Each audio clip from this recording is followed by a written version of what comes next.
Hi, I'm John Maxwell.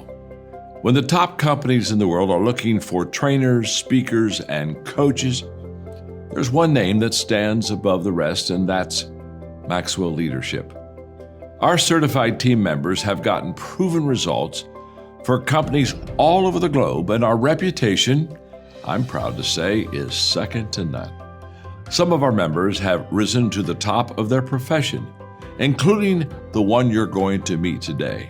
I proudly introduce you to my friend Bob Fabian Zinka. Welcome to the Leadership and Success Podcast with your host, Coach BZ. If you need to develop into a better leader, this podcast is for you. If you want to achieve a greater level of success, this podcast is for you. His mentor, Dr. John C. Maxwell, said it best: everything rises and falls on leadership. We hope to inspire you today and provide you with an insight that has the potential to positively impact the trajectory of your life. Welcome to the Leadership and Success Podcast.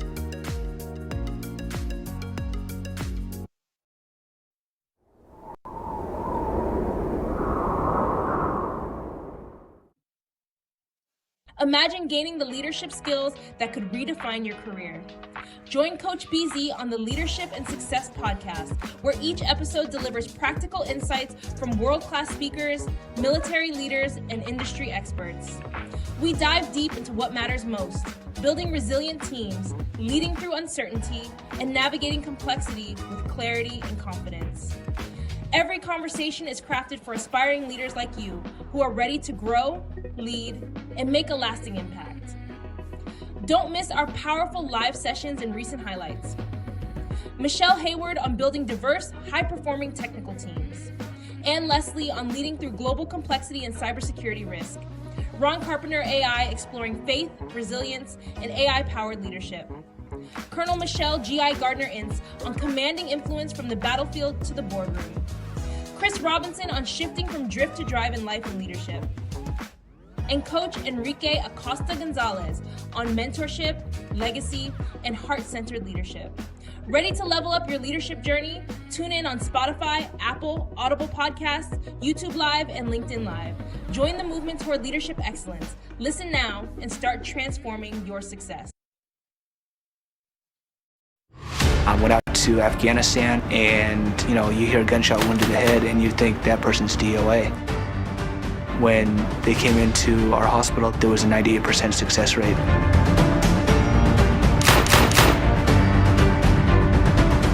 We as corpsmen crossed that line of medical assistant to nurse practitioner to doctor and everything in between, and bring it all into one very big hat. There are many different specialties within the hospital corpsman rate, which include dental technicians, radiology technicians, pharmacy technicians, behavioral health techs. You have physical therapists like myself. The capabilities are exactly the same as a private practice. In the military, there's no competition for economics, so we can give them the best care that they deserve. I wanted to join the Navy to be something better than I am and do something great with my life. I went to my corpsman school, and then I went to surgical tech school. They specialize and then they get stationed at their first command. And I've gotten my associates within 2 years, and I'm working on my bachelor's, and I don't think I would have had those opportunities. Not only do we get to do medicine, which is what I initially joined the Navy to do, but we also get to propel out of a helicopter. So, you can't really beat that. The most rewarding part of my job is having that sailor look at me and say, thank you.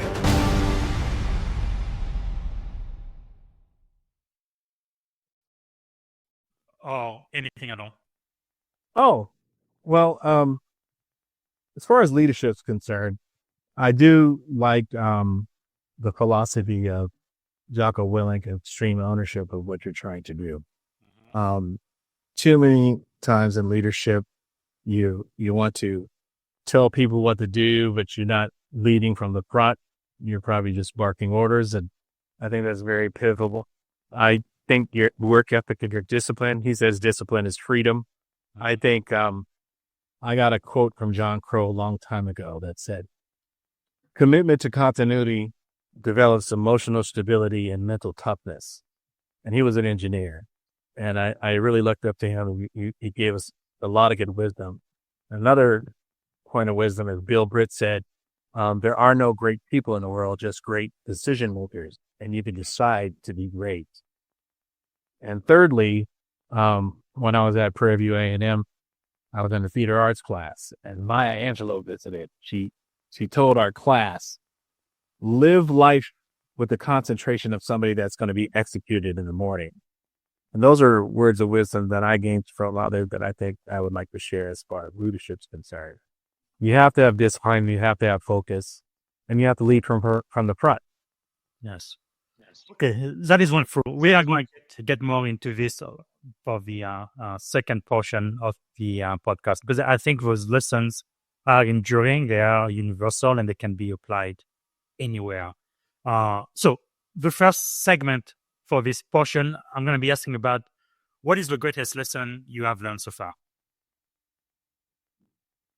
The greatest lesson that I learned so far is that you can probably do more than you think you can, and you can never stop learning. It's a lifelong endeavor. You have to keep learning.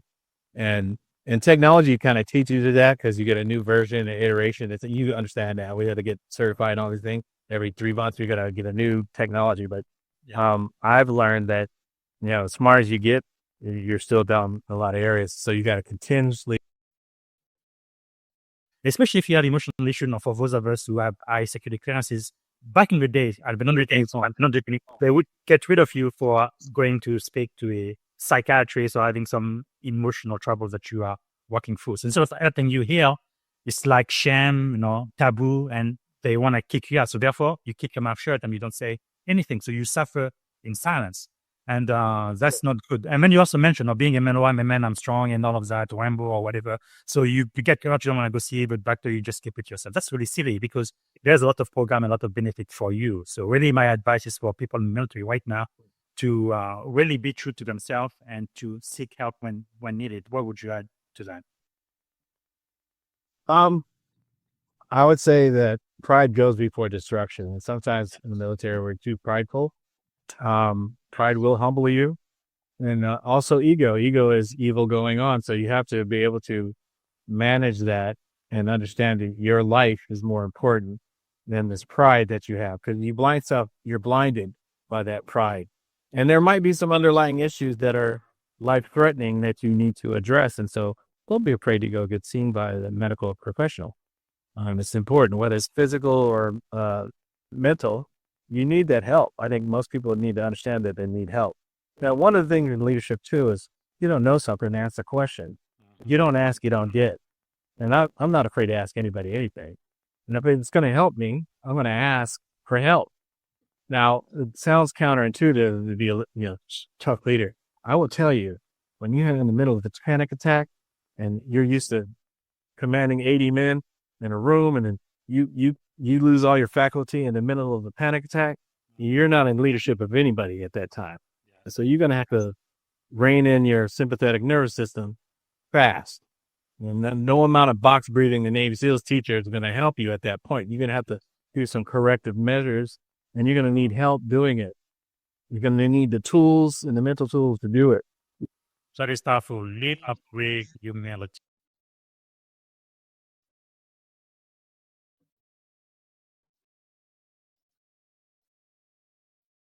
Welcome to the podcast. We're diving deep into leadership that's forged on battlefields and then refined in breakthroughs like atmospheric water technology. I'm excited. This story of leadership, resilience, and innovative water solutions sounds absolutely fascinating. Absolutely. Picture this. A life shaped from the very beginnings on a Navy base where leadership wasn't taught through textbooks. It was modeled in real time. Born adjacent to leadership, he absorbed it just by being in the environment.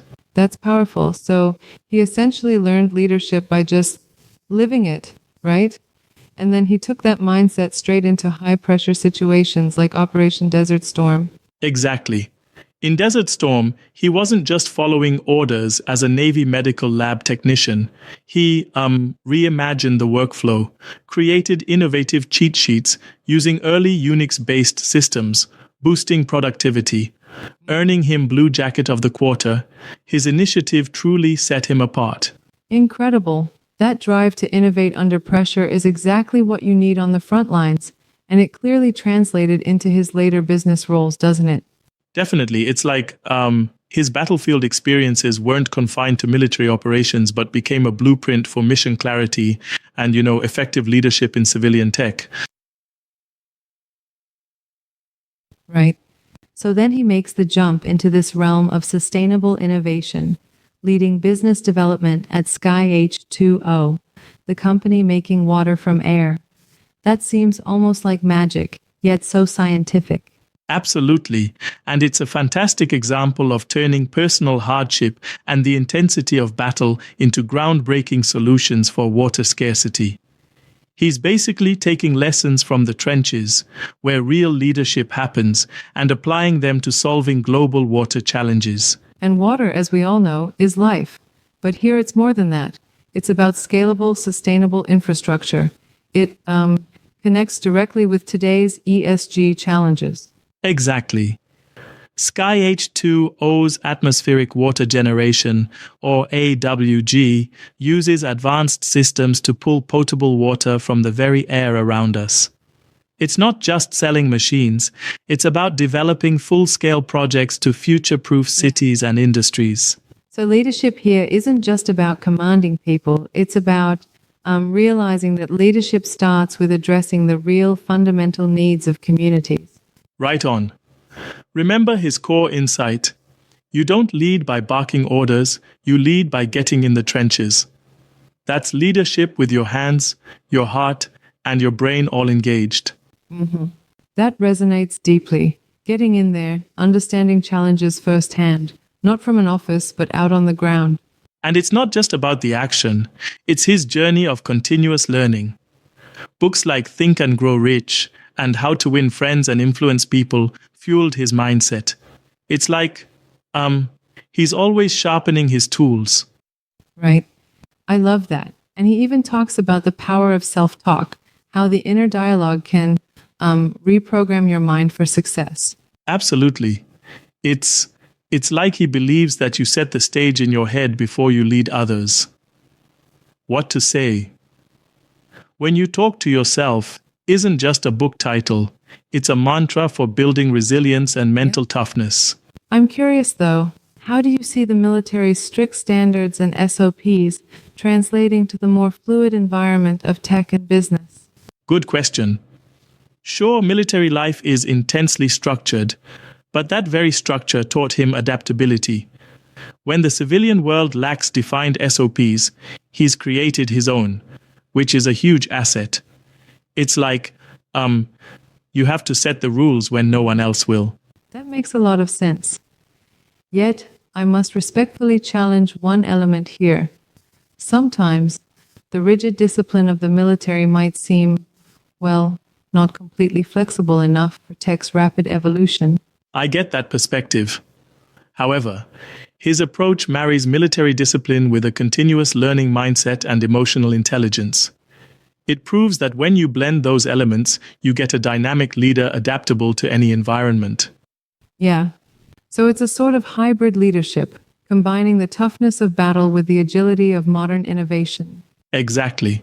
And speaking of agility, consider how he leveraged his experiences in adversity, like enduring homelessness and undiagnosed PTSD.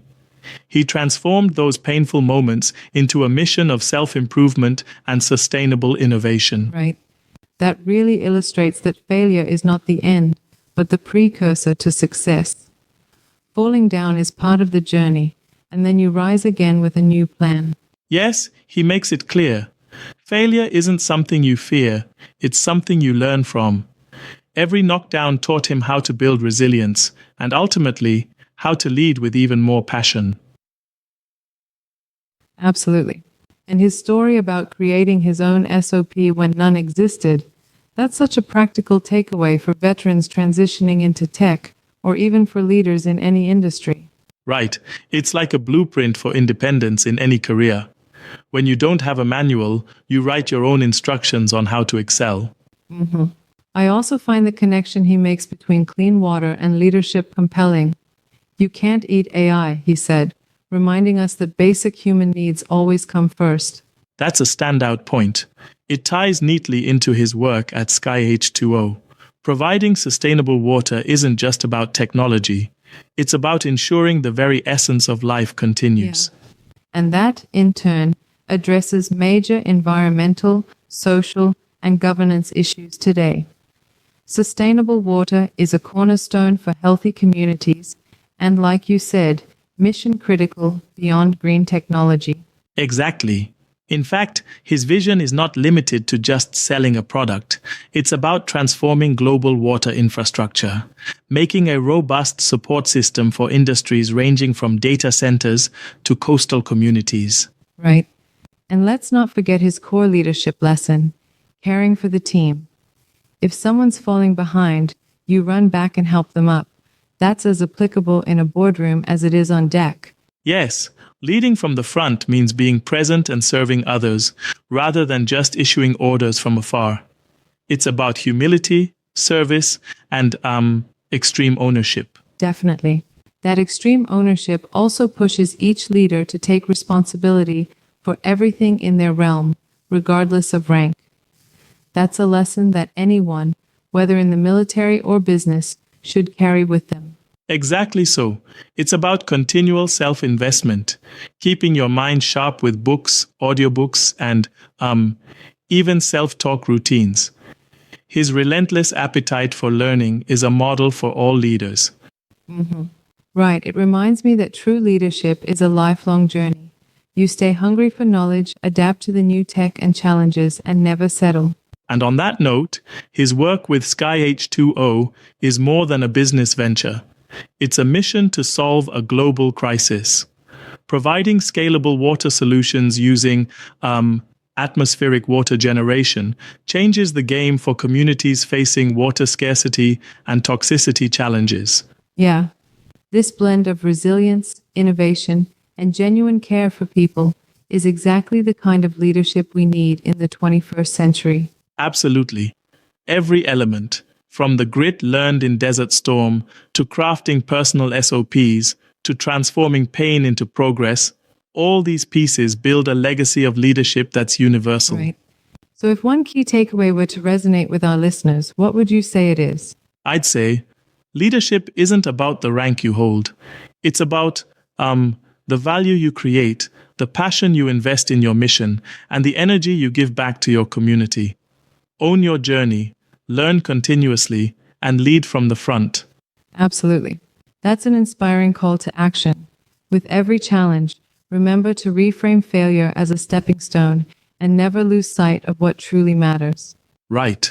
And as he so powerfully puts it, every day above ground is a blessing, a chance to reshape not just your own life, but the world around you. What an incredible journey this is, from a Navy base through Desert Storm to developing solutions that literally pull water from the air. It's as much about personal courage as it is about global impact. Exactly. His legacy teaches us that true leadership begins in the everyday grind, in the small yet critical decisions that, over time, culminate in extraordinary outcomes. Yep. Thanks so much for unpacking these complex yet vibrant lessons with me. I hope our listeners feel encouraged to lead with resilience, humility, and an unyielding quest for knowledge. Absolutely. Remember, every challenge faced and every failure endured is just another opportunity to learn and ultimately to lead in a way that makes a difference. Yeah. Thanks for joining us, everyone. Keep pushing forward, keep learning, and as always, lead from the trenches. Until next time. All right, everyone. I am back here on the air. I normally don't come on the air when my AI agent take care of the podcast. However, today I think I need to make an exception because of something extremely important that Corman Terell Jones talked about.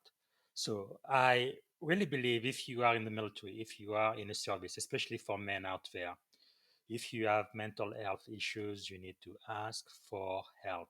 If you or someone you know is experiencing a mental health crisis, emotional distress, or suicidal thought, immediate and confidential help is available through the 988 Suicide and Crisis Lifeline. As you know, the rate of suicide in the military is much, much higher than the rate of suicide in the industry or the country for our counterpart in the civilian world. It's about 22 military servicemen and women die of suicide every day. 22. So this is a huge crisis. This is extremely important. And I know, man, because I used to think that way. I am a man. I am strong. I don't need help. I'm just going to have to endure through it. No, you need help. Okay. And the way you do it, you pick up your phone, you dial 988, just like you do 911, you do 988. And if you don't want to call, you can text, right? Send a text message to 988. And if you don't want to text, you can chat. Go to your computer, visit 988lifeline.org. Okay, there is plenty of help out there for you. This is extremely, extremely important. All right. All of us sometimes have to go through failure. All of us sometimes have to go through times where we need help. We just can't resolve the problem, whatever we are facing, by ourselves. And it doesn't make you less than a man to ask for help. So your life is much more important than that. And there are other people who depend on you. Your shipmate depend on you. Your spouse depends on you. Your children depend on you. The society needs you. All right. So that's all I'm going to say. And again, make sure to watch the full episode, the podcast about 1 hour long. That's season 4, episode 33. This one here's episode 33 AI recap. It's only 10 minutes recap to give you a summary of what Terell Jones and I talked about. So now what I'm going to do is I'm going to be playing 2 more clips from the full 1 hour interview. And before I do, let me double check to see if there are any questions in the comment section. Okay, I don't see any question, but even after the show, when you watch the replay, go ahead and type in the question, and we're gonna make sure to answer them the next day, because I'm gonna be back here tomorrow morning. All right, back to the teaser for the full podcast with Carmen Terell Jones. Yeah, I see a lot of young people and the millennials especially. Oh, that's not my job. I said, how are you going to stand out? How are you going to learn new skills if you don't know that part of the job, even if it's not part of your job? And so that's how I've been able to succeed. I just take on responsibilities that were outside the scope of what my job was, and it helped me get further along. So becoming a subject matter expert on the subject makes you better. Wow. So what drew you to Skywater and the mission of atmospheric water generation? So, I spent 25 years in information technology because of my commander in the first student station, and I learned some skill sets there. But, and during COVID, I was outside of my IT job and I wasn't working, and I was consulting and helping businesses, and I came across Alexander von Welchek, and he said, "I see you raising money for these startups, and why don't you do it for me?" I go, "Well, what is it?" And Alex is a pioneer in solar. And in California, they had a drought in 2016. And he said, "I am going to focus on water." And so basically, Sky H2O makes water from air. When we are advancing and scaling atmospheric water generation for large scale projects. So atmospheric water generation is not a new technology. It's been around since World War II. The Germans use it in U-boats to stay out to sea longer. And because we've been doing a very good job of destroying the environment, it's become something that we need to use for climate adaptation. Like I said, I'm African-American, so I like to look at African-American history. Lewis Latimer would be the first one. He kind of helped Edison and Alexander Graham Bell. Quite frankly, I think he invented the light bulb, to be honest. And the second would be Benjamin Banneker. He designed the District of Columbia, which was the first architect of Washington, D.C., right? And then third would be a young man from Zimbabwe, Maxwell Sengulani Chikumbutsu. He has created energy from air with, I think, radio frequency. So he is using free air or energy from the air.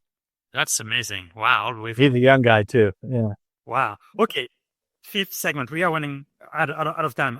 What have you read that we should read? Which book do you recommend? I know one of them is this one, Extreme Ownership by Jocko Willink and Leif. Yes. Anything else? I think the foundational books is Think and Grow Rich and Success Through a Positive Mental Attitude. Those are foundational books, but for communication skills, it would definitely be Dale Carnegie's How to Win Friends and Influence People.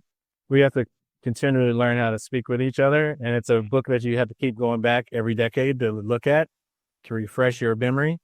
Those are a foundational book. And what to say to when you talk to yourself, that's probably the chapter in Think and Grow Rich's book that the leadership principles, you have to be flexible enough to understand where millennials come from. They never had a fist fight in their life. They probably spent a lot of time inside playing video games. And they have 3-second attention spans because of all the social media that they watch.